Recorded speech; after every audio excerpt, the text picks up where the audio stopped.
бүгдэнд нь энэ өдрийн мэндийг хүргээд 2 сарынхаа нөгөө инвест хийх тийм ээ хөрөнгө оруулалт хийх, өөртөө хөрөнгө оруулалт хийх бичлэгээ үргэлжлүүлье.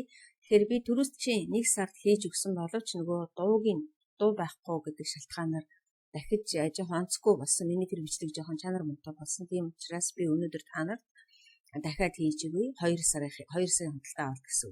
Би сар болгоны 10-нд одоо $100 яаж худалдаа авалт хийх вэ гэдэг аргачлалыг та нарт хэлж өгье гэсэн. Тэгэхээр заавал $100 биш $50, $20, $10 өөртөө байгаа мөнгөөр тий. Тэгэхээр өнөөдөр би нэг удаа бичлэг хийж өгөө. Тэгээд би бараг энэ тухай бичихгүй бараг эх оны 11 сард хамгийн сүүлийн бичлэг хийж өгөх баха гэж би бодож. За тэгэхээр өнөөдөр би $100-оор яаж хөрөнгө оруулалт хийх вэ тий өөртөө хөрөнгө оруулалт хийх вэ гэдэг бичлэгийг дахиж бичиж өгч байгаа гэсэн. За энэ доотлол дээр би ингээд $100 бэлтжижлээ. За би та нарт ингэж хэлсэн байгаа. Ер нь бол байгаа мөнгөнийхөө 60% нь биткойн. Энэ бол миний төлөвлөгөө тийм үү? Та нар бол өөрсдөө яаж төлөвлөхөө өөрөө мэд. Гэхдээ миний гол одоо ялангуяа анхлын сонирхогчдод би хичээл ордог учраас ерөнхийдөө байгаа мөнгөнийхөө 60% заавчгүй одоо нөгөө бааз буюу эрсдлийн нөхөх койн аваарай гэдэг. За эрсдлийн нөхөх койн бол мэдээж өнөөдөр хувьд бидэрт биткойн л байгаа. Тэгээд 60%-ийнхаа 40%-ийг 10-10-10-аар 4 янзын койн авч болно. Эсвэл 2-2-оор нь 20-20 гээд ингээд $100-тай авч болно. Тэгэхээр $50-тай хүн бол тэгээд $30-т нь биткойн аваад үлдсэн одоо 10-10 ч гэдэг юм. Тэгээ ингэж тооцоолно. За эсвэл $60-ийнхоо $40-т нь биткойн, за $20-т нь этериум тэгээд цаашаа авч болно. За тэгвэл би өнөөдөр юунаас эхэлэх үү гэвэл нөгөө шин дөнгөж орж байгаа хүмүүст энд нэг юм байгаад гэдэг хадаа P level гэсэн юм. Энд нэг юм байгаад гэдэг. За энэ дээр болохгүй зэрэг нөгөө хүмүүс дөнгөж анх нэгдэж байгаа хүмүүсийн энэ нөгөө юу шимтгэл нь айгүй өндөр байдаг. Тэгэхээр би хэрвээ ингэж болно. 0.10% шимтгэлээс би шимтгэлээ би BNB гэдэг койноор хийн гэвэл 25% хямдралтай байдаг. Өөрөөр хэлэх юм бол би арилжаа хийхдээ арилжааныхаа шимтгэлийг BNB гэдгээр одоо хийж болох нь шүү дээ тийм. Тэгвэл би ингээд энийг идэвхтэй болгочихно гэсэн. Тэгэхээр энийг хаана өгнө гэвэл энэ дээр P level гэсэн энэ дээр дараа. За тэгэхээр одоо надад шимтгэлээ BNB-ийг хийхэд бол надад BNB угаасаа байх ёстой үстэй тийм үү. Тэгэхээр би эхний удаадаа юу авах нь вэ? BNB гэдэг койн авах нь шүү дээ. Өөрөөр хэлэх юм бол танд хэрвээ BNB байхгүй бол би BNB гэдэг койн авах. За өнөөдөр 10 гэхэд юу бол зах зээл өчигдөр бүр айгүй гоё 500 өнтергээд унтсан байсан. Энэ үед хэрвээ авсан хүмүүс бол азтай л байж. Гэхдээ нэгэнд одоо би 10 болгонд авах учраас надад үнэн нь хамаагүй гэж бодоод BNB гэдэг койныг авахыг харуулъя. Тэгэхээр энэ дээрээ бид нэр BNB гэдэг чинь шүү дээ тийм үү. Тэгээд сонгосон койныхоо уртал дээр энийг ингээ идэвхжүүлчихдээ хараа ингээ шар өнгөтэй болгочих юм бол дараа нь би энэ доороос хайж эхлэхгүйгээр шууд энэ маань хамгийн дээд талд гараад ирдэг. За ингээд BNB гэж тавьчихлаа.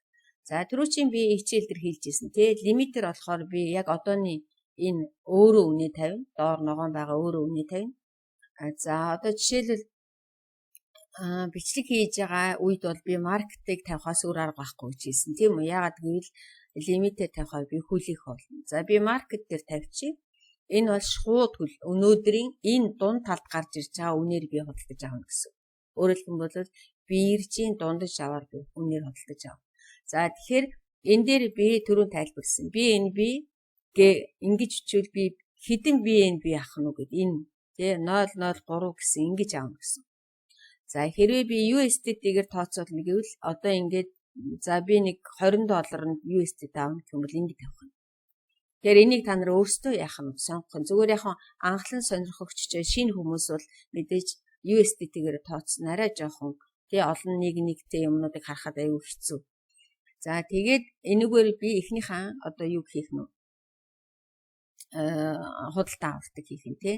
Тэгэхээр энд байгаа би түрүүнд энэ юугаа шимтгэлээ тооцоорой гэсэн чи хүмүүс ерөөсөө шимтгэлээ тооцож мэдэхгүй байл. Энэ айгүй амархан. Ингээд convert BTC гэ 50 гууд энэ дээр би өөрийнхөө саяын нөгөө BNB-г сонгоно гэсэн.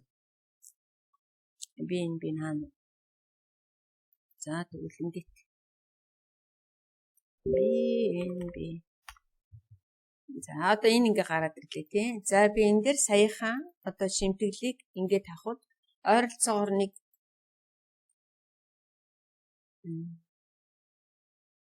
доллар. Ойролцоогоор нэг 1 цент тавьтай байх нь ийм хэмжээний шимтгэл тий. Тэгэхээр айгүй бага л юм байна. За дараагийнх нь хэрвээ би одоо энэ дээр би өөрөө заа шиг би нэг ширхэг BNB 0.01 сая BNB авна гэх юм бол $6 ч гэдэг юм. Ингээд тооцоолоод энэ дээр ийм конвертчдэг. Тэгээ саяхаа энийгээ биткойн болгоод ингээд юу ч болгож болно. Ингээд конвертлог болчихно гэсэн.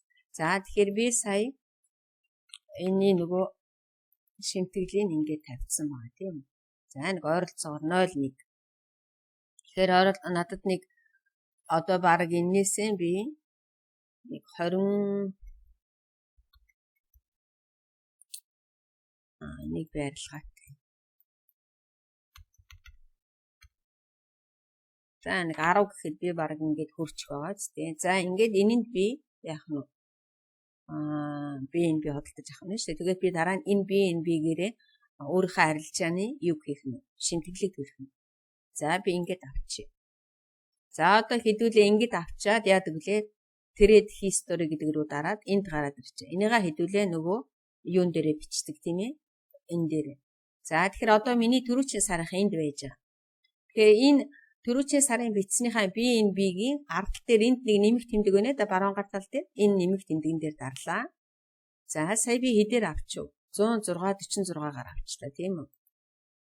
106.46. За тэгээд хэдийг авсан бэ?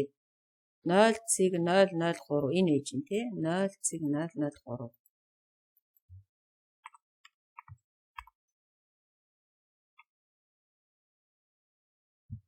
Ардаа идтэй байлаа. За одоо ингээд. За хэрвээ юугаа шимтгэлээ бичиж гэсэн хүмүүс байхan бол энэ шимтгэлээ бичиж болно. Тий.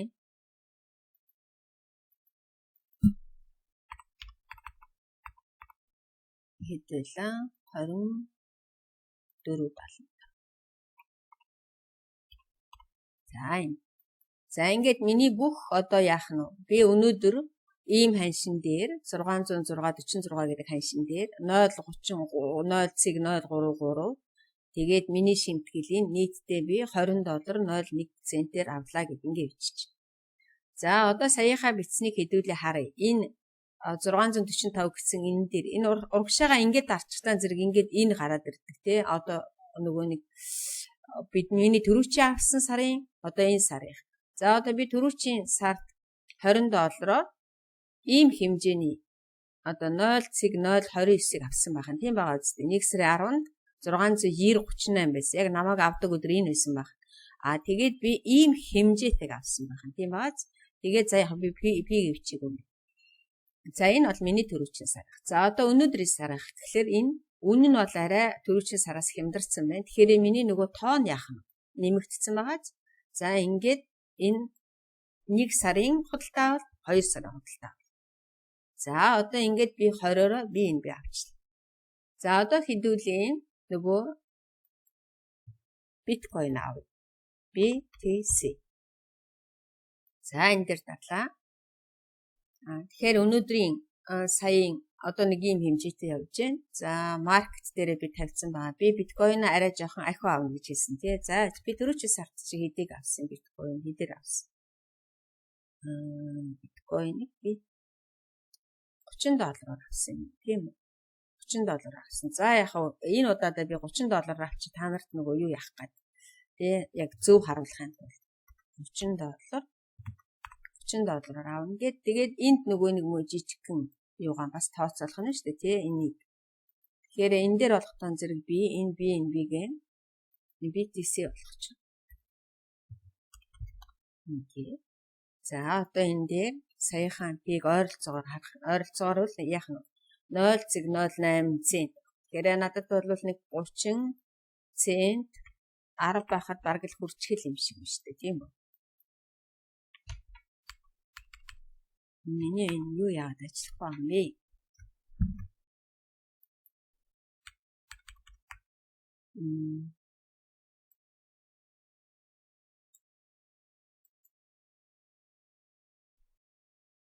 За нэг 10 цент болгоч. Тэгээд энэ хартлыг арилгач.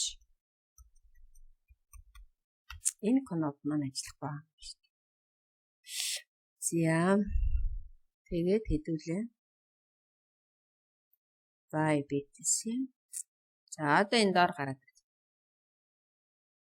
За яг сая намайг авч явах хугацаанд 97,779 тавсан биш үү би. Тэгэхээр одоо нөгөө биткойноо нэмнэ. 97,700 хэдүүлээ мартчихлаа. 97,779. Ядаас нэг жоохон цэгтэй байна. Мод 6. За хэдийг авсан бэ? Хариуг юм уу юм аа? За яг нь.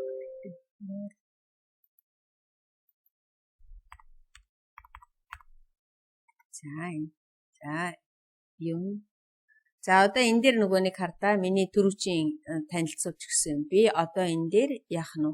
Шимтгэлээ би энэ бигээр оруулсан. Тийм бааз. Яагаад гэвэл би энэ дээр энийгээ энэ pre-level гэдгийгаа энийг идэвхжүүлсэн. Тэгэхээр би хэрвээ 0.10% шимтгэл төлдөг байсан бол би одоо 0.075% төлөх нь шүү дээ. Энэ дээр сайн зөв тааруулаарай та нар өөрсдөө. Тэгэхээр энд маань миний шимтгэл бол яах нь вэ? BNB-гээр гарч ирэх юм шүү дээ. Тийм бааз. За тэгэхээр ойролцоогоор 0.43633. Энэ дээр одоо яг BNB гарч ирэх ба. Эсвэл би харах ба юм.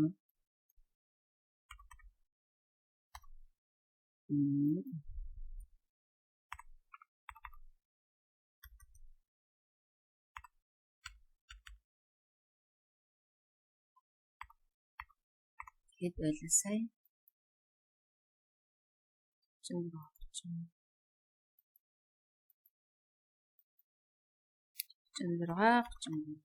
За тэгэхээр нэг иймэрхүү л шимтгэл гарч. Йоо энэ ямар төвхтэй дахин өөрчлөлт.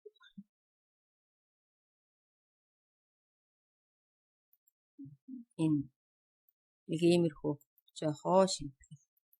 Энийг хэдүүлээ энэ дээр нь тэгж ингээд. За ингээд арай хүрийг юм шүү дээ. Шимтгэл нь арай бага байсан юм болоо да. Шимтгэл нь жоохон буруу цав тооцогдоод багш. Шимтгэл бичлэгээ орчих тэр нь яа дээ. Жоохон дуцсан биш үү минийх. Бэж.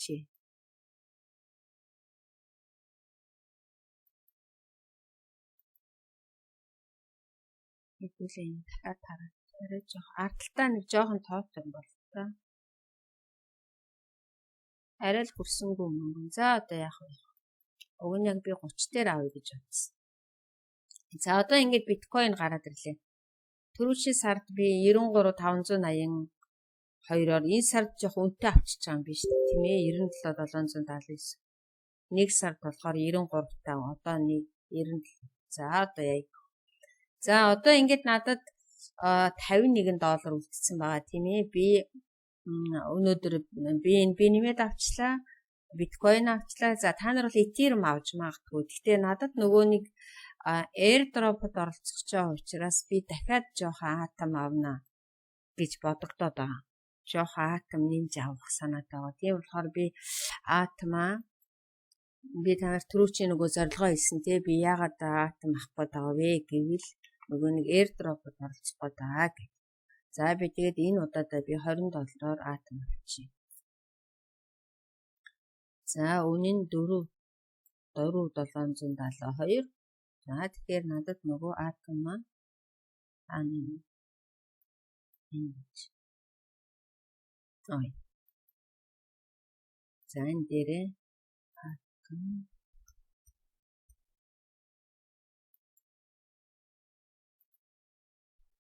7-2-оор авсан. Хэдэн атом бэ? 209 авсан.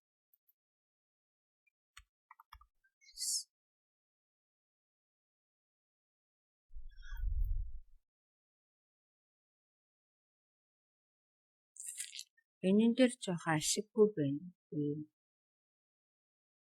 Айгүй өндөр авсан тий. За биэнд нэг том алдаа хийсэн биш үү?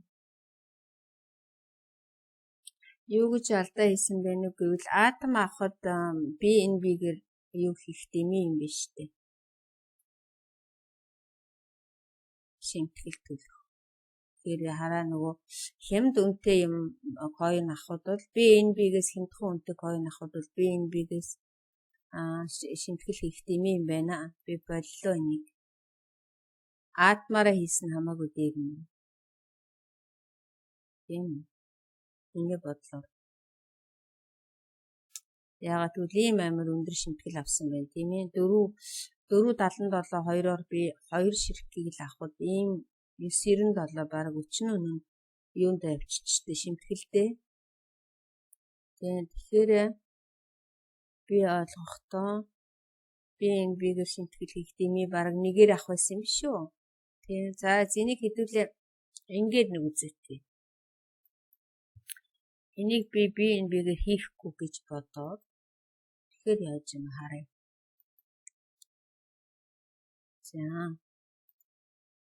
За бис энийг тэмдэглэсэн тийм. За энийг төр зөр ингэж би жоохон алдаатай юм хийчих шиг болоо. За та нар энэ дэр бас ажиглаараа. Атомыг би авсан чинь ингэж орсон байна. Зөв байна. Би бас энэ дэр өөр алдчихсан сая. Яаж орсон гэвэл хараа. Атом маань одоо энэ дээр нөгөө хүмүүс ажиглаараа. Би яг нөгөө 8-ыг авах гэж тавьсан шүү дээ тийм ээ. Тэгэнгүүт чинь миний одоо жишээлбэл яг авах гэжсэн үнэн дээр байсан одоо тэр аяганд байсан гүйлгээ хүрээгүй гэсэн үг 8-д. Тийм болохоор минийхийг 2 тасалж авагдсан байна тийм үү. Тэгэхээр чинь энэ дээр би энэ $10-ны доод тал дээр 9.97 энэ дээд тал дээр байна шүү. Тэгэхээр энэ дээр нөгөө нэг юу яах юм бэ? Энийг бас давхар бичих юм бэ? 2.10-ыг тэгжээ зүв болж байна. Бүр гайхлаа шүү. Та нар бас над чиг юм бодлаа юм хийж болохгүй шүү. За сая чинь яасан бэлээ? 2 дахь гүйлгээнд би нэгдэх нь 209. 2 дахь нь болохдоо зэрэг 2 хэдүүлээ энийг харъя.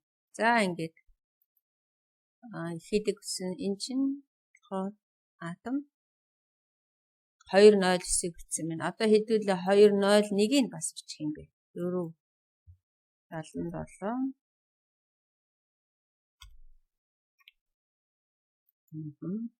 0 биш 2 энийг хардаа 2.10-ыг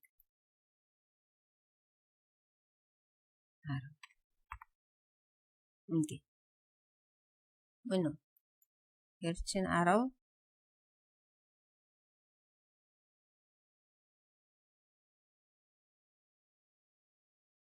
2.10 тийм ингэж орж ирж байна. Тэгэхээр энэ ингээд нөгөө 2 тасраад орчлоо харж байгаа биз? Нэг нь болохоор 477 20 энэ дээр нэг нь болохоор 2.10-аар нэг нь 2.0. Тэрээс үнэн чанартай бол зүг байна. Энэ дээр одоо би сая та нарт хэлээд өгье. Яагаад гэвэл нөгөө нэг заримдаа одоо энэ урд дахиад та нарт нэг мэдэх юм гарч ирлээ тийм үү? Жишээлбэл би одоо 4.79 2 дээр авах гэсэн чинь энд миний авах хэмжээнээс одоо жишээлбэл бага байсан бол нэг аяганд одоо миний яг авах гэсэн үнэн дээр хүрээгүй бол ингээд 2 хуваагдаж авдаг тал байдаг. Тэ одоо жишээл миний яг авч явах үед тэнд 2.0 эсвэл байсан бахана шүү дээ. Тэгвэл дараагийнх нь аягнаас дахиад нөхөдөж орж байгаа гэсэн. Тэгэхээр ингэж бичих юм. За тэрнээс биш энэ нөгөө минимум энэ левел маань буруу биш байсан биш үү? За одоо ингэж. За одоо надад ерөөсөө 30 тэгэхээр та нар нөгөө сая түүхээ ичгтээ заавалчгүй хууцаа ингэж шинчилж ээж тий бүрэн мөсөн нөгөө юу руу чинь түүх рүү чинь орж ирсний дараагаар ингэж хичээрээ. За юу минийх жишээлбэл биткойн бөөнөрөө бичигдсэн байна. BNB бөөнөрөө бичигдсэн. Атом бол яг нь 2 тусдаа салж орж ирсэн байна. Тэгэхээр энэ дээр миний юу чи хайч уу ич үү гэд байж болохгүй нэ. За одоо хэдүүлээ нөгөө юугаа харъя. За одоо биткойн авцсан, BNB-г авцсан, космос авцсан. За солоноогоо жоохон аавна. Солоноод чинь бид нар чинь төрүүчийн сард хэдээр авсан бэлээ $10 авсан юм тийм үү. Тэгвэл солоноогоо дахиад нэг жоохон авч. Солоно. За солоноогоо ингэ тэмдэглэж. За.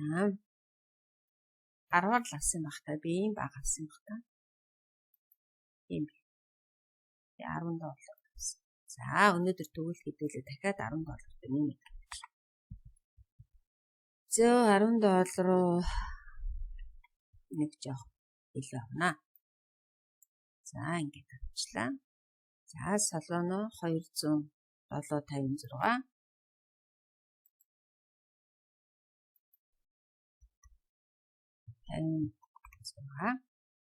Хэдийг авчих. 0.48.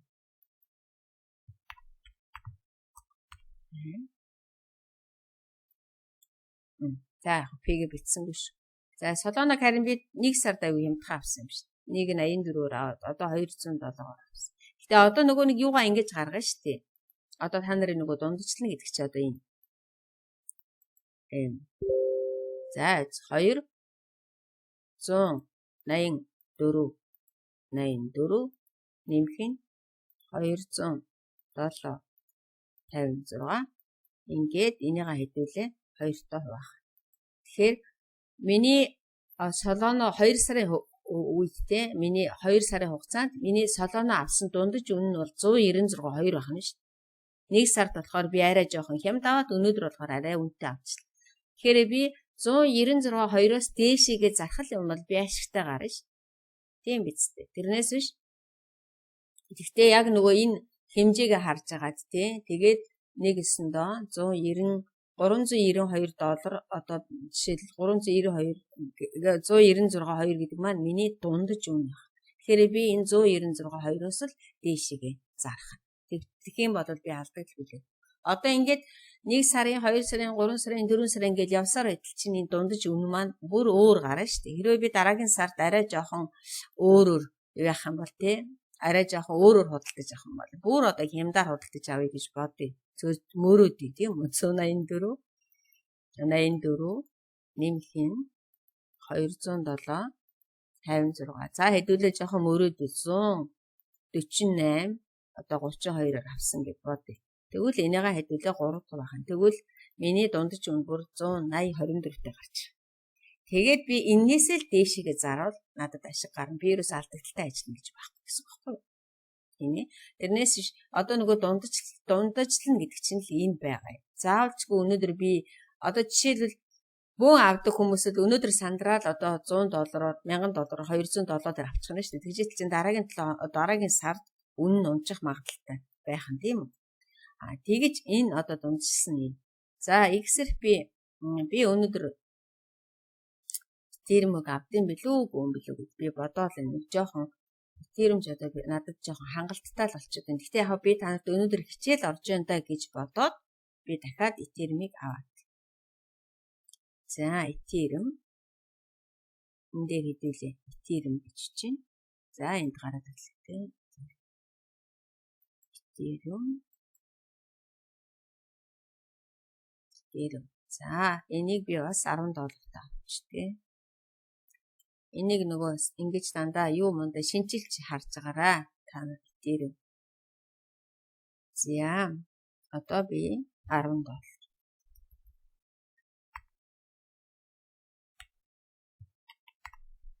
За энэ давна. Жохоо ахуйд өгч. За энэ дээр 2650-с тавьсан. 2650.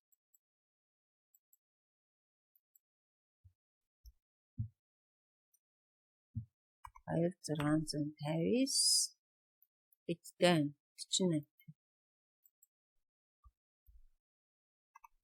48-тай за хэдийг авсан 0.38. За ингээд нэг. За одоо ингээд ерөнхийдөө миний өнөөдөр хэдийг авчих хэдүүлээ 1 2 3 4 5 6-г авчлаа тий. Бас нэг хөөх $11 үлдчихэж байж. 20 50 60 70 80 тийм байна. За одоо энэ дээрээ бид нэр төрөчийн юм трастыг авсан тий. За яг трастыг авчтоо. XRP аваагүй шүү. XRP ер нь хэдтэй байгаа юм бол 240. За үлдсэндээ яг XRP авчих. Гэхдээ энэ бол нөгөө юу шүү. Би Max авчихгүй. Энэ бол зүгээр л жишээ шүү тийм. Ямар ч нөгөө юу байхгүй. Энэ уг надад $11 байх шиг л байх юм. Тэгсэн мөртлөө юу шинтгэл нь хасаад ирж байгаа юм байна. Асий байж $10. $10.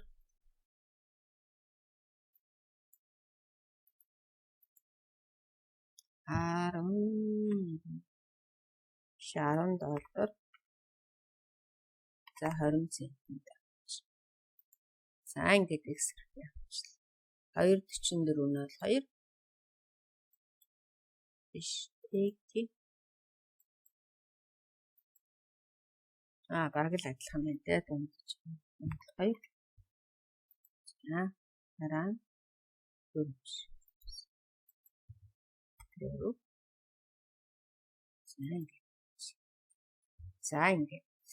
За ингээд миний мөнгөч дуусчлаа. Бүх нөгөө юунуудаач аваад дуусчлаа. $100-оор. За одоо ингээд би нийтдээ 7 ширхэг койныг яг $100-оор 20-30-аар 20-30 бусдуудын 10-10-аар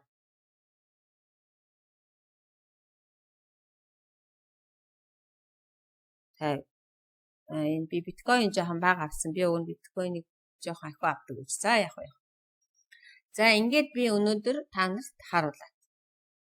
Одоо ингээд болоо. Одоо ингээд миний 2 сарын одоо койн худалдан авах ажиллагаа дуусчаа гэсэн. Өөрөөр хэлбэл би 194, уг нь $200 л харагдмаар энэ 194 харагдаад. За тэгэхээр энэ дээр нөгөө миний түрүү чи хэлжсэн тийм ээ. Миний юуны портфельний 31.57% нь биткойн, 19.20% нь BNB, за 14.31% нь Atom, тэгээ Solana, XRP, тэгээ нэг жоохон Ethereum жоохон юу байж. За энэ бол зүгээр л та нарт өнөөдөр хэлж байгаа жишээ тийм ээ. Одоо ингэж авд юм гэд би сая дундаж үнийг гаргахыг хэлээд өгчлөө тий. Яаж дундаж үнийг гаргах вэ? Ингэж харагдана. Одоо ингэж юу яана гэд ингээд бүгдийг бичээд өгчлөө. Одоо ингээд би энэ бичлэгийг дахиад хийхгүй дараагийн нөгөө нэг өвөл яг 12 сарын дараа юу болов гэдгийг харуулдаг шүү дээ тий. Тэгтээ бичлэг хийн. Тэгэхээр та нар хамгийн гол нь энэ бол яг намайг дуурайгаад ингээд хий гэж байгаа биш. Би та нарт яг ийм аргачлалыг зааж өгч байгаа. Тэгэхээр энэс биш хүн би зүгээр л сард би $100-оор биткойн л аваад яваад байвал болно шүү дээ бас тийм үү. Эсвэл би сар болгон $100-оор BNB л аваад яваад байвал BNB-гээ л аваад яваад байна гэсэн. Тэгэхээр энд бол та нарын яг юу ах нь одоо нөгөө нэг гол миний хэлэх гээд байгаа юм чинь аргачлал нь тий ингэж л өөрийнхөө портфель буюу өөрийнхөө төрөвчийг үүсгэж юм гэсэн л ийм санаатай байгаа. За яг өнөөдрийн хувьд миний одоо 2 сарын худалдаа авалт нэмэгтэй л явж байна тий. Цаашаага нэг өдөр айгуул буурна, нэг өдөр өснө тэгээ янз бүр л болно. Тэгэхээр одоо миний өнөөдрийн байдлаар BNB хэд чинь төрөвчийн сараас аюу хэмд авчлаа тийм үү. Дөрөвчийн сард би 690 дээр авч ирсэн бол сая би 606 дээр авчлаа. Гэтэл Solana-г болохтон зэрэг би дөрөвчийн сард 184 дээр авч ирсэн бол энэ сард 207 дээр авч. Тэгэхээр үн маань яах нь өөр байх нь шүү дээ. Жишээлбэл би XRP-г дөрөвчийн сард би 227 дээр авч ирсэн бол энэ сард жоох үнэтэй авчлаа ч гэдэг юм. Тэгэхээр энэ сар болгоны үн маань өөр байх. За ингээд энэ сарын худалдан авалт гэсэн хичээлийн 2 дахь хичээл нь дууслаа. Тэгээд нөгөө хувь хүмүүстэй яг би одоо яг тэрийг л аммаар энийг л аммаар гэд би түрүүчийн хичээл дээр түрүүчийн миний бичлэгэн дээр нөгөө хуурамч токен койноос яаж сэргийлэх вэ, ямар койныг яаж шалгах вэ гэсэн хичээл байгаа. Тэрийг үзээрэй. Тэгээд энэ дээр утгаан зэрэг миний гол хэлэх гээд байгаа санаа бол энэ койнгууд бол яг үнэн чанартай бол хизээч орог алга болохгүй дээ л гэж би одоо найдаж байгаа тийм. Гэхдээ эрсдэл бол байнга байдаг. Койны криптовалютын хөрөнгө оруулалт бол эрсдэлгүй байна гэж хизээч байхгүй. Тийм. Тэгэхээр бол өөрийнхөө эрсдлийг хийж чадах мөнгөөр л авна сарда. Би энэ сар $50 л эрсдэл хийнэ гэвэл 50-аар, $10 л эрсдэл хийнэ гэвэл 10. За 10-оос доош бол мэдээж болохгүй. Ягаад гэвэл бирж маань өөрөө $10-оос дээшээ байдаг. Би энэ сард $20-оор л Ethereum авчи, дараагийн сард $20-оор л BNB авъя гэдэг ээлжлээд аваад ээж явж бол. Эсвэл би ерөөсөө л би сар болгоно л Solana-г $10, дараагийн сард $10 ингээд аваад яваад гэж болно. Тэгэхээр энэ нөгөө та нарын төрүүчийн бичлэгэн дээр би хийсэн тий та нарын чинь өөрсдийн юу л мөнгөний чинь шалтгаан юу л гэсэн үг тий. Тэгэхээр нэг хүн асуугаад байсан та дахиад энийг тайлбарлаад өгөөч гэдэг. Энэ coin market гэрд портфель гэж хичээл тэгэл энэ manual гэдгийг сонгоод энэ дээр өөрийнхөө портфелийн нэрийг бичээ. Тус нь та нар хийж болно шүү дээ. Энэ зөвхөн одоо би BNB-гийн ганцхан BNB гэдэг портфель үүсгэж бол ингээд үүсгэчлээ тий. Одоо энэ одоохондоо надад 0 вэ. Тэнгүүд энэ дээр зөвхөн BNB гээл тусад нь бичээд яваад байна. За одоо нэг юмыг сайн анхаараар. Энэ бол зөвхөн худалдаж авах дээр тий. Хэрвээ sell би одоо биткойноо зарна гэвэл ийм. Тийм үү. За одоо жишээлбэл та нарт төрүүчийн инвест хийсэн дээрээс би харуулад өгье. За BNB одоо хэдүүлээ зарна гэж бичих юм тийм үү. Одоо зүгээр л энэ дээр би та нарт харуулад. Энэ дээр би зарна. За одоо тэгвэл зарна гэвэл нөгөө юугаа харах юм. Би BNB-г яаж авчлаа? 606.46 дээр авсан тийм үү. За тэгвэл би энэ үнийгээ ядаж нэг 706.66 дээр би зарна. За 703.66 дээр би зарна гэж бодох юм бол миний нөгөөдөг чи хэдүүлээ 0.3 0 3 тий. Чи юу гэсэн үг лээ хөө? За одоо байж байгаа. BNB 606 Яа, энэ биш үү? 0.3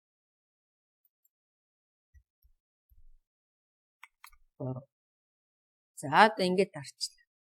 За одоо хэдүүлээ энийг харна. Дахиад нөгөө одоо би та нарт харуулдаг. Их сонирхолтой юм гарч. Одоо жишээлбэл би нөгөө нэг энэ сүүлийн $20 авсан койно харж байгаас 0.033-ыг би 606.46-аар худалдаж аваад $703.66 зарах юм бол би $20 маань $23.22 л болох нь шүү дээ. Тэгэхээр энд нөгөө бас нөгөө шимтгэлээ бичиж шүү дээ тий.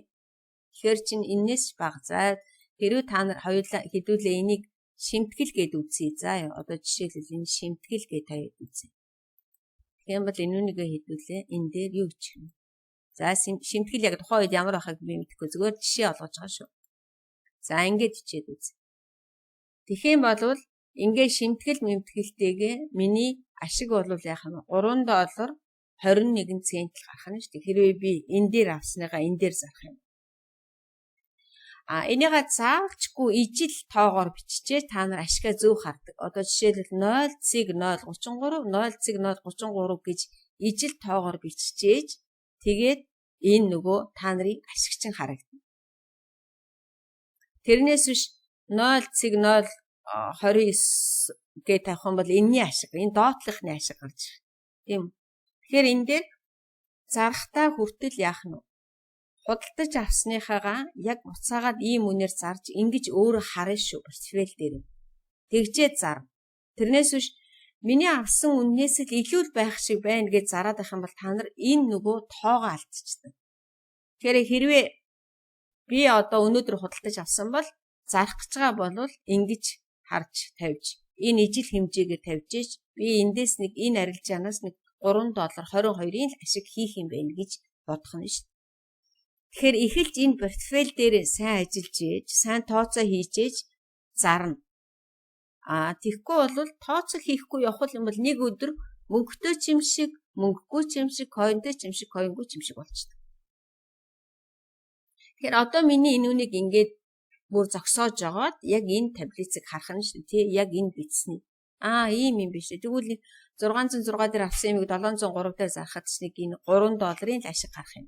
Гэхдээ мэдээч энэний маань тоон хэрвээ их байсан бол жишээлбэл би энэ үнийг хооронд нэмээд 0.1 5 6 болгочоод тэгээд илүү үнээр зарах юм бол бас өөр гарч ирнэ. Одоо хэдүүлээ тэрийг харуулъя тий. Нэг сонин тоо гарч ирнэ. За 0 0 29 нэмэх нь 01 0 3 3 энэ. Тэгээ 0 цэг 0 юу гэсэн тийм үү? 0 2. За одоо тэгвэл энийгээ хэдүүлээ. Яг саяхан маягаар зарна гэж бодъё. 0 0 6 2-ыг би жоохон ахиухан үнээр зарна гэж. Бидээр зарна. За 700 3 32 ч үгүй мартчихж. За энэ.